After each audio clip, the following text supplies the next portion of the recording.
These last 4 games, you guys played 3 teams that are pretty physical, and then had the game at Kentucky. What do you think about how your team kind of worked through learning to play against all that physicality? And before you answer, Caleb said learning to play through it. Yeah. Offensively is something that he learned. So how would you gauge how you guys? I would agree with that. One of the things that I've said to them over and over again, that there's no way, there's no route, there's no road other than, being able to be tough on both ends of the floor. We've identified that, when the ball goes up in the air, it's on the ground. We've got to be physical and tough enough that it's always all UNC. The physicality, even on the offensive end, to be able to set screens, come off screens, the patience to be able to take the bump, be able to score, get to the free throw line, knock down free throws, makes the extra pass. You're right. The last 4 games in regards to St. Bonaventure and Michigan State and Kentucky and now Georgetown, very physical teams, and I think it's great for us to learn lessons on what it's going to allow us to be successful. When I say there's no road, no route, no other way, in order for us to be successful, we got to be a great defensive team and a great rebounding team. You can't do that without being physical. And as a quick follow-up, Henry specifically said that the lesson from Michigan State about being physical and meeting it for 40 minutes instead of however many minutes it was probably the best thing that you guys learned during this stretch, and that you're taking it with you now moving forward. I believe we're growing. We're getting better at it. It's not a finished product. I feel like we've got a long way to go, but one of the things that I consistently talk to them about is how do you react and how do you respond? And so with the physicality, how are we going to respond in the way that we did specifically in the second half to hold them to just 10 points in the paint, 0 fast break points, I thought was huge. And so, I thought our defense, 22% in the second half versus a really good Georgetown team, and out-rebounded them as well. And so really happy about that. Rob and Brian? Hubert, felt like a really big stretch when you guys were able to hit those 3 threes in a row, create some separation. Yeah. Do you feel like the breakout's coming for this group with how many I like opportunities? it. I like it. But, from an offensive standpoint, we're inside out. I've been clear and definitive. Like, I want to dominate points in the paint through post penetration, offensive rebounding, live in the paint, live at the free throw line, put max pressure on the rim. I believe when you do that, that generates the open threes, and I felt like we generated really good threes. Even on the first half, I thought we had some good looks. We just didn't knock them down. But really, I'm really looking forward to the day where we're dominating points in the paint and we're hot from 3-point range. That'll be, and we make all of our free throws. Yeah. That was kind of where I was going with Henry and Caleb creating so much attention there. Do you feel like with those opportunities continue to be there that it's going to come at some point? Yeah, I do. I believe that we have the ability to really shoot the basketball. I was really proud how we handled when they double teamed. More and more teams are doubling, Henry and obviously Caleb, in the way that we handled it and passed the ball out to the perimeter and made the extra pass. I thought even though when we missed it, I felt like we made the right play. Brian and Josh? Hubert, I think Derek had 14, Kine had a couple early points. When that backcourt is playing, because obviously he said that his offense kind of runs through the front court, but when that backcourt kind of starts scoring, how does that maybe open up the offense and open up just things in general? Yeah, it did. I thought the start that Kai had was huge for us. I mean, it's not just the shots that he made. He was confident. He was aggressive. He was on point. It's been 5 out of the 8 games where he's gotten into foul trouble, and so we've got to find a way to keep him out there on the floor. I really like Kai and Derek on the floor at the same time. I've said always that, I love multiple ball handlers. You can't take us out of our offense. And with those two, with the way that Georgetown was switching defenses, we always had somebody that can handle the basketball and get us into a set and get us organized. But I thought Kai got off to a really nice start, and Derek, his confidence just continues to grow on both ends of the floor.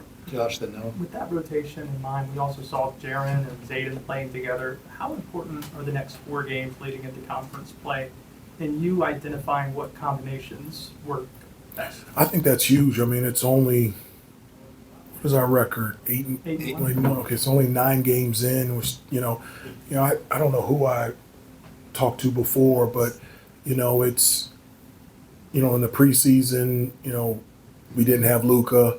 Then we had a full team for 2 games, and then we haven't had Seth for 6 games, and so it's trying to figure out rotations, and then when Seth comes back, it's finding it again. And so, but different combinations is one of the things that I was excited about coming into the season, that the versatility that we have, that we can throw out a number of different rotations out there that can be really effective on the floor. Noah, then Jeremiah. These last 4 games that you guys played, all 4 teams could very well be tournament teams by the end of the season. How would you gauge the basketball that you guys played, and how would you, just moving forward, what does that stretch mean for this team? No, it's good. I mean, obviously the level of play, talent that we've played against has been real. Unbelievable teams and programs, and with the exception of that couple stretches in the Michigan State game, I felt like we've responded really well. Only 9 games in, there's so much to grow, so much more to improve on. And again, mentioning, when Seth comes back, really reorganizing a new team, and looking forward to him getting back on the floor. Jeremiah, then Michael. Yeah, Hubert, I know we've asked you before about, Caleb and adjusting to the new defenses or the increased defensive attention and everything like that, but what do you think he's learned through that process? Obviously, we saw the way that he was able to play tonight. What do you think he's learned through, those extra double teams, the heightened physicality, and how you kind of seen him respond to it?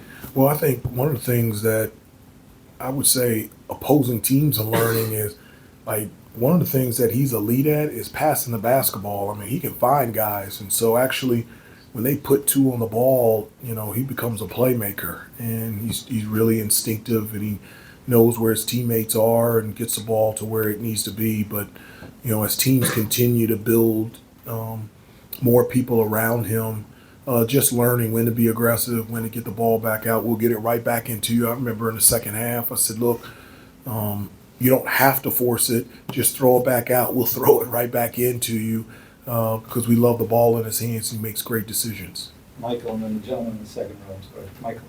Hubert, the last time we saw you guys here was the Navy game, when Navy had that really big run in the second half. Yeah, 21-8 Yeah. in the game. Yeah. Tonight, there wasn't a run for Georgetown in the second half once No. you built that lead. What changed? Yeah, that you talked about, have we learned? I think that's something that we're learning, is that, you continue to have to execute. One of the things that we always talk about in the huddle is 4-minute stretches. So obviously the timeouts usually every 4 minutes, and let's cut the games into halves and 4-minute segments and say we've got to win it, and let's raise the level of attention to detail, will and want to, effort. And let's make sure we win these 4 minutes. But it starts defensively and rebounding the basketball. And so not having those times where you take your foot off the gas and just continue to finish the race. And I think earlier when we have done that, we're getting better at it. And I thought we did a really good job tonight, just staying the course and continue to get stronger throughout the second half. They're in the second one, then last 2, Shelby and Brendan. Coach, Ed runs a lot of actions offense. This was the first time this season where that offense got really, really stagnant, and it forced Mac into a really poor shooting day. What is a couple things that you took away from them that really gave them a lot of issues with them wanting to get the ball where they really need to get the ball? Well, one of the things defensively, specifically in this game, we switch 1 through 4. And so, when you're switching defenses, you switch to take away. And so what it basically comes down to is, one-on-one basketball. I felt in the first half we didn't do as good a job as we should have. But I thought in the second half we made them more of an isolation one-on-one team, less ball movement, and maybe took some rhythm from them on the offensive end. But I felt like our defense, specifically in the second half, all of our switches really took them out of their actions and out of their plays and made them more ISO-oriented, and that was good news for us and bad news for them. Last 2, Shelby, then Brennan.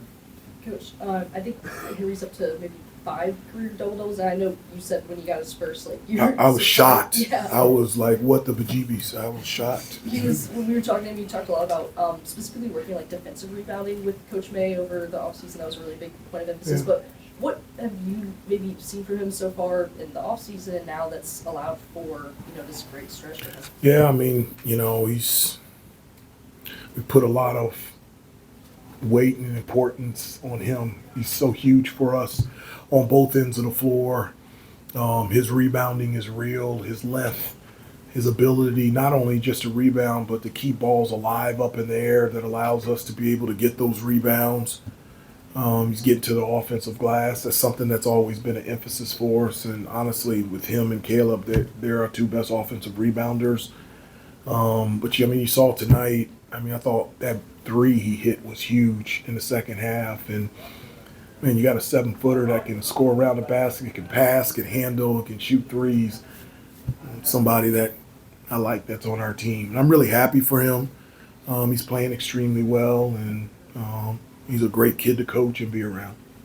I think this was the first game that Caleb didn't have a dunk somehow, but he was hitting the mid-range. He almost did because they called a foul. It was the second half. They called it, and I told the ref he had a dunk there. Right. He had a dunk there. But he still has the mid-range. Oh, and then he also had Derek threw the lob, and then okay, it was close. It was close. We tried. Right. We tried. But he had the mid-range going still. Has he ever told you where that's come from, and just sort of broadly for a month into the season for him, how would you sort of evaluate where he is? No, it is. His mid-range is elite.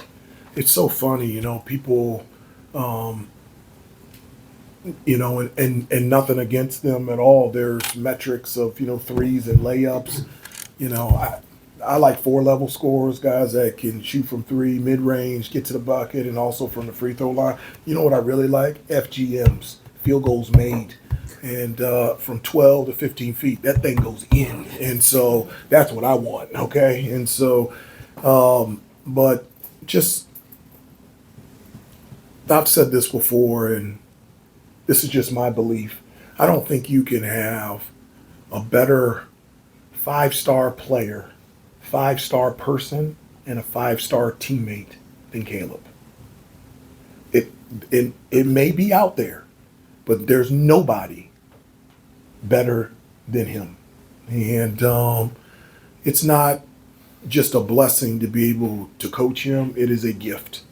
And